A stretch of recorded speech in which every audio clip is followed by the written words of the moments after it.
అందరికీ నమస్కారం. 7వ తరగతికి సంబంధించిన పాఠానికి స్వాగతం. రవాణా వ్యవస్థ యొక్క ప్రాముఖ్యత గురించి తెలుసుకోవడానికి మీరందరూ సిద్ధంగా ఉన్నారని అనుకుంటున్నాను.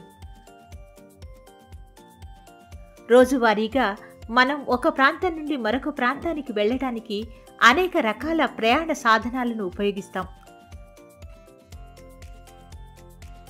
అది ఎలాగో చూద్దాం. ప్రజలు రోడ్లు, జలమార్గాలు, రైల్వేలు మరియు విమానాశ్రయాల వంటి రవాణా మార్గాలను ఉపయోగిస్తారు.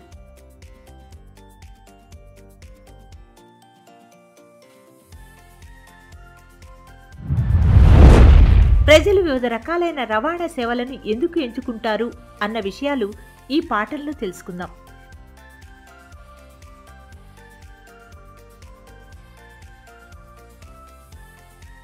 దీంతో పాటు ప్రజలు వారి జీవనోపాధి పొందటానికి రవాణా వ్యవస్థపై ఎందుకు మరియు ఏ విధంగా ఆధారపడతారు, మార్కెట్లు రవాణాను ఏ విధంగా ఉపయోగిస్తాయో కూడా తెలుసుకుందాం. మీరు రైల్వేలు, జలమార్గాలు మరియు విమానాశ్రయాల గురించి పై తరగతుల్లో మరింత వివరంగా తెలుసుకుంటారు.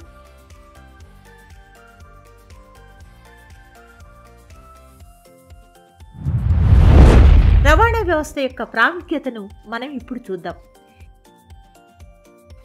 ఈ పాఠంలో మనం ఈ క్రింది విషయాలను నేర్చుకోబోతున్నాం. తెలంగాణలో రవాణా వ్యవస్థ, వస్తువుల ఉత్పత్తి మరియు అమ్మకాలలో రోడ్లను ఉపయోగించడం,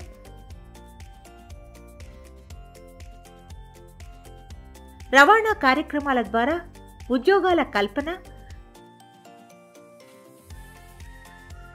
రవాణా సేవలు మరియు ఎంపికలు, ట్రాఫిక్ స్తంభన మరియు కాలుష్యం,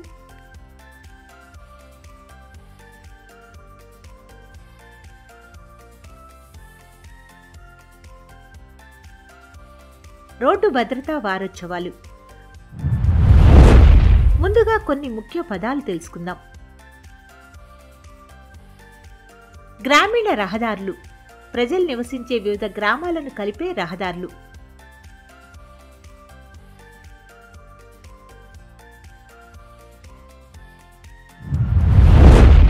పట్టణ రహదారులు అభివృద్ధి చెందిన ఒక పట్టణ ప్రాంతం చుట్టూ మరియు లోపల ఉన్న రహదారులు.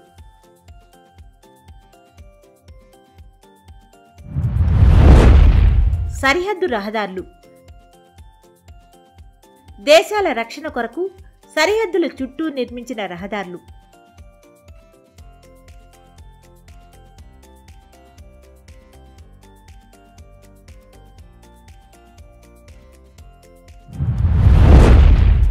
జాతీయ రహదారులు రాష్ట్ర రాజధానులను మరియు ఓడరేవులు గల పట్టణాలను కలిపే రహదారులు.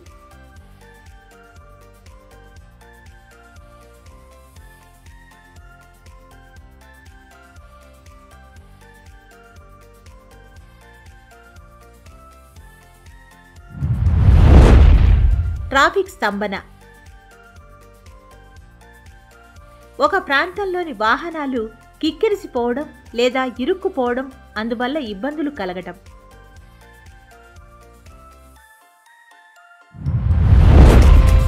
భావనాపటం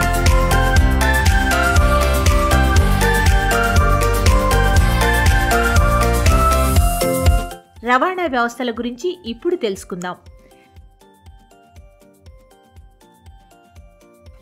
తెలంగాణలో ఉన్న రవాణా వ్యవస్థ. రాష్ట్రం మొత్తంగా ఉన్న రవాణా వ్యవస్థను చూసినట్లయితే మనము ఈ క్రింది విషయాలను గమనిస్తాం. రహదారులు, రైలు మార్గాలు, విమాన మార్గాలు, జల మార్గాలు. రహదారులు మన భారతదేశంలో రోడ్లను నిర్మించడం మరియు వాటిని నిర్వహించడం ప్రభుత్వమే చేస్తుంది.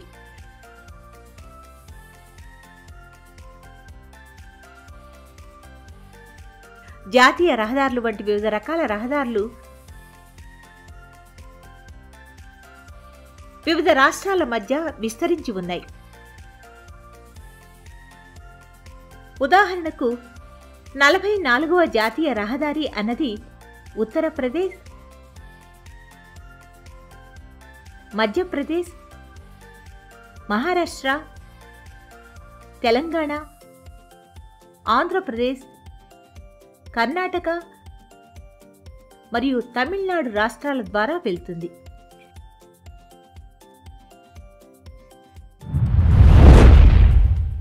జిల్లాలను, చిన్న పట్టణాలను కలిపే రహదారులను రాష్ట్ర ప్రభుత్వం నిర్వహిస్తుంది.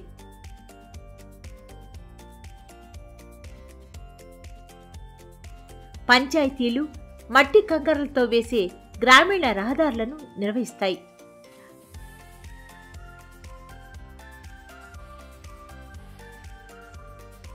పట్టణ రహదారుల బాధ్యతలను కార్పొరేషన్లు మరియు మున్సిపాలిటీలు తీసుకుంటాయి.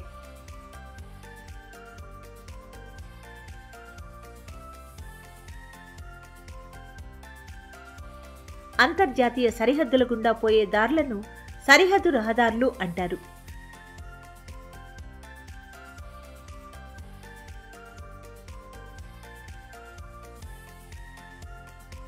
మారుమూల నివసిస్తున్న ప్రజలను పెద్ద నగరాలకు తీసుకొని వెళ్లడంలో రహదారులు చాలా ముఖ్యమైనవి.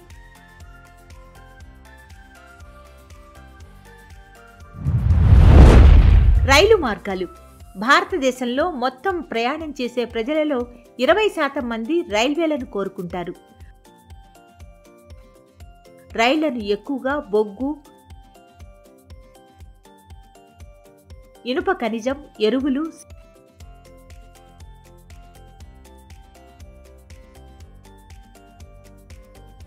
సిమెంట్ మరియు ధాన్యాల రవాణా చేయడానికి ఉపయోగిస్తారు. అన్ని జిల్లాలను కలిపే బలమైన రైలు మార్గాలను తెలంగాణ రాష్ట్రం కలిగి ఉన్నది.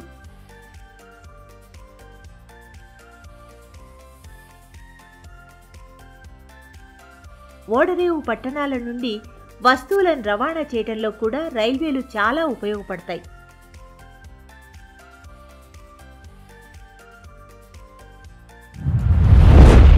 విమాన మార్గాలు. తెలంగాణ రాష్ట్రంలో హైదరాబాద్ వద్ద ఒక అంతర్జాతీయ విమానాశ్రయం ఉంది.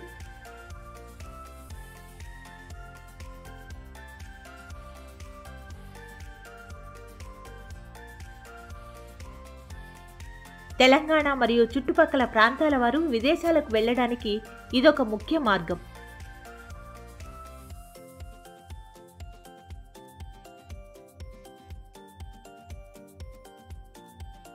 అంతేకాక హైదరాబాద్ నుండి దేశంలోని ఇతర పట్టణాలు, రాష్ట్రాలకు విమానాల ద్వారా ప్రయాణం చేయటానికి చాలా అనుకూలమైంది.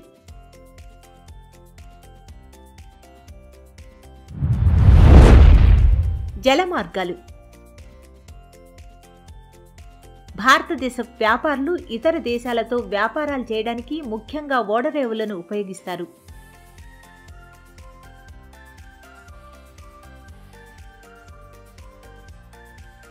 తెలంగాణలో ఓడరేవులు లేవు. అయితే ఆంధ్రప్రదేశ్లో 15 రేవులున్నాయి. అందులో విశాఖపట్నం అతి పెద్దది.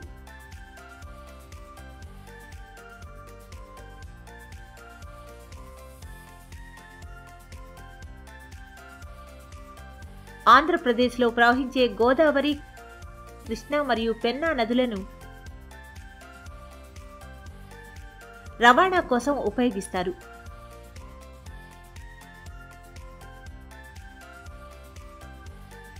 సముద్రపు రేవులు అంతర్జాతీయ వ్యాపారాలకు చాలా ముఖ్యమైనవి.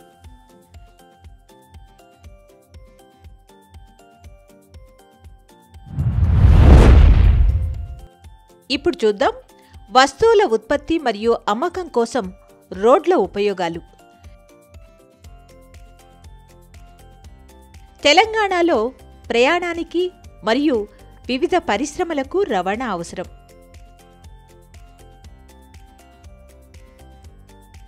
రెండు 2001లో దాదాపు 3 వంతుల గ్రామాలకు రవాణా సౌకర్యాలున్నాయి.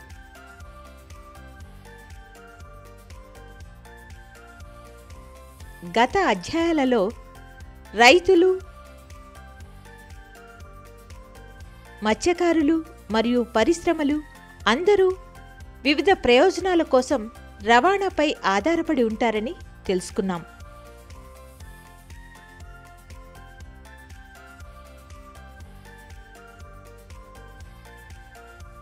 ఉదాహరణకు రైతులు రైతు బజారుకు పంటలను తీసుకెళ్తారు.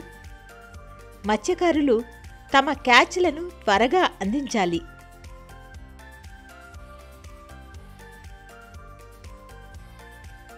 మరియు పరిశ్రమలు ముడి పదార్థాలు మరియు పూర్తయిన వస్తువులను రవాణా చేయడానికి లారీలను ఉపయోగిస్తారు.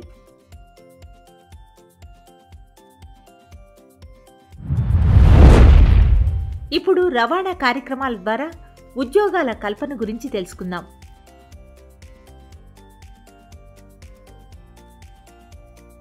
ఒక బస్సును ఒక డ్రైవర్ మరియు ఒక కండక్టర్ నడుపుతారు.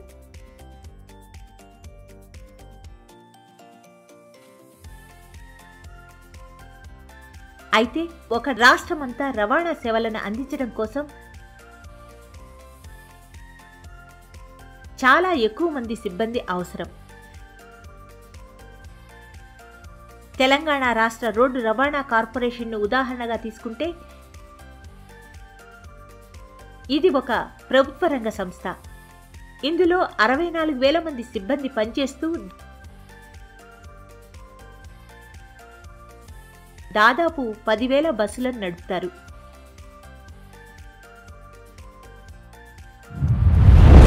ఇందులో పనిచేసే సిబ్బంది లెక్కాచారాలను చూసుకోవడం, బస్సుల రిపేరీలు చేయటం, బస్సు డిపోలను నిర్వహణ వంటివి చేస్తారు.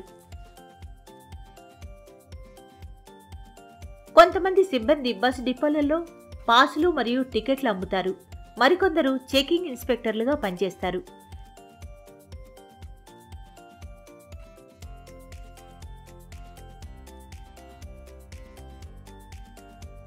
తెలంగాణ రోడ్లపై ఎక్కువగా తిరిగేవి 2 చక్రాల వాహనాలు. ఇవి మొత్తం వాహనాల సంఖ్యలో 4/3 వంతులుంటాయి.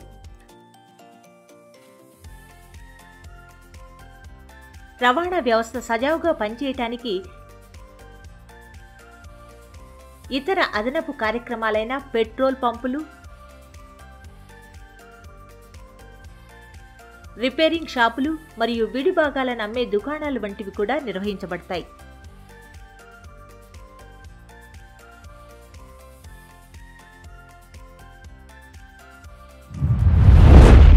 ఇప్పుడు రవాణా సేవలు మరియు ఎంపికల గురించి తెలుసుకుందాం.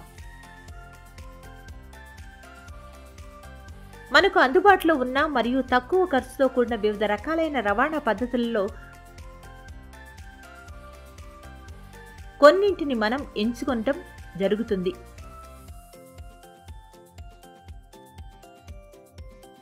కొన్ని సందర్భాలలో ప్రయాణం కోసం ఎక్కువ మార్గాలు అందుబాటులో ఉంటాయి. ఉదాహరణకు ఎవరైనా బెంగళూరుకు వెళ్లాలంటే రోడ్డు, రైలు మరియు విమాన మార్గాలలో ప్రయాణించవచ్చు.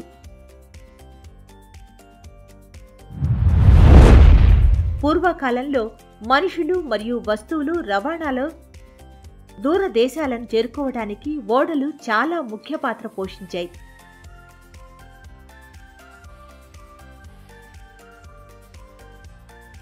అయితే ప్రస్తుతం చాలా తక్కువ మంది ప్రజలు ఓడల ద్వారా ప్రయాణిస్తారు. కానీ వస్తువుల రవాణాలో మాత్రం ఇప్పటికీ ఓడలనే ఎక్కువగా వినియోగిస్తున్నారు. ప్రజా రవాణా వ్యవస్థ సరిగా లేని నగరాలలో ప్రజలు ఎక్కువగా వారి సొంత వాహనాలను లేక అద్దె వాహనాలను వాడటం వలన అధిక ఖర్చులవుతాయి. వీటి వల్ల తక్కువ ఆదాయం గల ప్రజలు ప్రయాణించడం కోసం ఎక్కువగా ఖర్చు పెట్టవలసి వచ్చి చాలా ఇబ్బందుల పాలవుతారు. పెద్ద నగరాలలో నడకదారులు మరియు సైకిల్దారుల కోసం చాలినంత స్థలం ఉండటం చాలా ముఖ్యం. అయితే అవి ఆక్రమణలకు గురి కావడం జరుగుతున్నది. ఎగుడు దిగుడు రోడ్ల వలన చక్రాల కుర్చీల ద్వారా వెళ్లే వారికి చాలా అసౌకర్యం కలుగుతున్నది.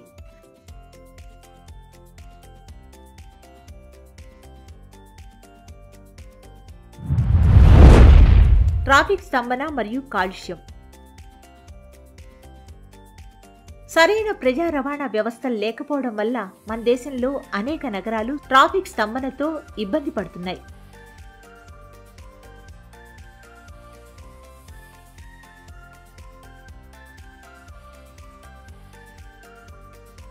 సమయం తగ్గించుకోవడం కోసం ప్రజలు ఎక్కువగా ప్రైవేటు వాహనాలను కొనుగోలు చేసి రోడ్లపైకి వస్తున్నారు. అందువలన చిన్న చిన్న రోడ్లు గల పట్టణ ప్రాంతాలలో ట్రాఫిక్ జామ్ మరింత ఎక్కువ అవుతుంది.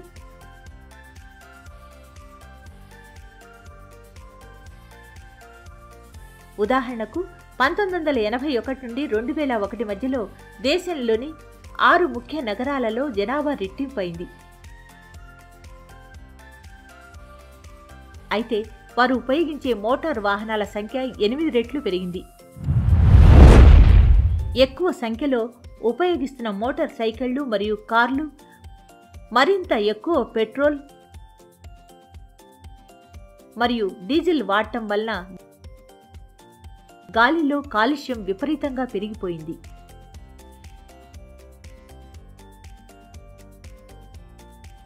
ఈ పరిస్థితులు ఎదుర్కోవాలంటే మనం పెట్రోల్పై ఆధారపడే వాహనాలను తగ్గించుకుంటూ ప్రజా రవాణాను ఎక్కువగా ఉపయోగించాలి. ఈ పద్ధతిలో ఎక్కువ మంది ప్రజలను తక్కువ ఖర్చులతో చేరవేయడం జరుగుతుంది. రవాణా భద్రత. ప్రమాదాలు, మరణాలు మరియు దెబ్బలు తగలటం వంటివి ఎక్కువగా జరుగుతున్న కారణంగా రోడ్డు ప్రయాణం చాలా ప్రమాదకరంగా మారింది. ఈ పరిస్థితి తక్కువ ఆదాయం గల కుటుంబాలకు చాలా చేటు చేస్తుంది. ఎందుకంటే ప్రమాదాల బారిన పడేవారిలో ఎక్కువగా సైకిల్పై వెళ్లేవాళ్లు, రోడ్డు పక్కన నడుచుకుంటూ వెళ్లేవాళ్లు లేక ఫుట్పాత్లపై నివసించేవారు ఉంటారు.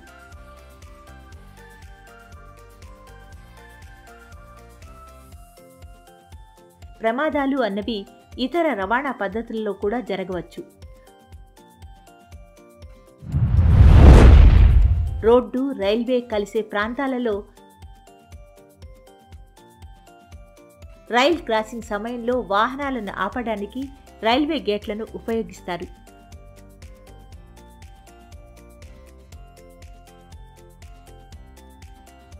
అయితే ఇలా గేట్లు లేని లెవెల్ క్రాసింగ్ల వద్ద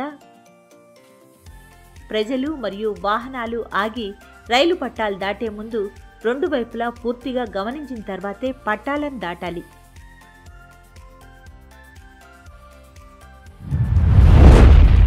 రహదారి భద్రతా వారోత్సవం. సంవత్సరపు ప్రతి మొదటి వారాన్ని రోడ్డు రవాణా సంస్థలు దేశవ్యాప్తంగా రహదారి భద్రతా వారోత్సవాలుగా నిర్వహిస్తారు. ఇందులో భాగంగా ట్రాఫిక్ నిబంధనలపై మార్గదర్శకాలు, అవగాహన సదస్సుల నిర్వహణ మరియు సురక్షితమైన డ్రైవింగ్లపై శిక్షణలు అందిస్తారు.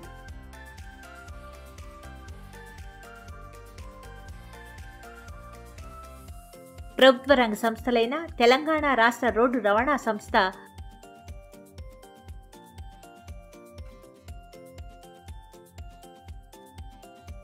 సురక్షిత ప్రయాణం ప్రోత్సహించడానికి పాఠశాలలలో పోటీలు నిర్వహిస్తుంది.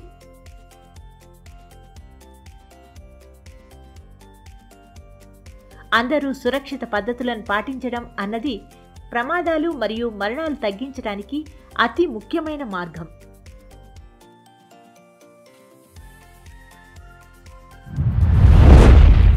ముగింపు. రహదారి, రైలు మార్గం, విమాన మార్గం మరియు జల మార్గాలు అన్నవి వివిధ రవాణా విధానాలు.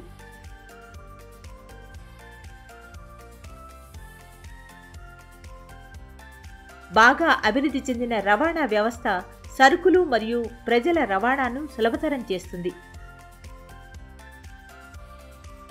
తద్వారా ఆర్థిక కార్యకలాపాలు మరియు వాణిజ్యాన్ని పెంచుతుంది.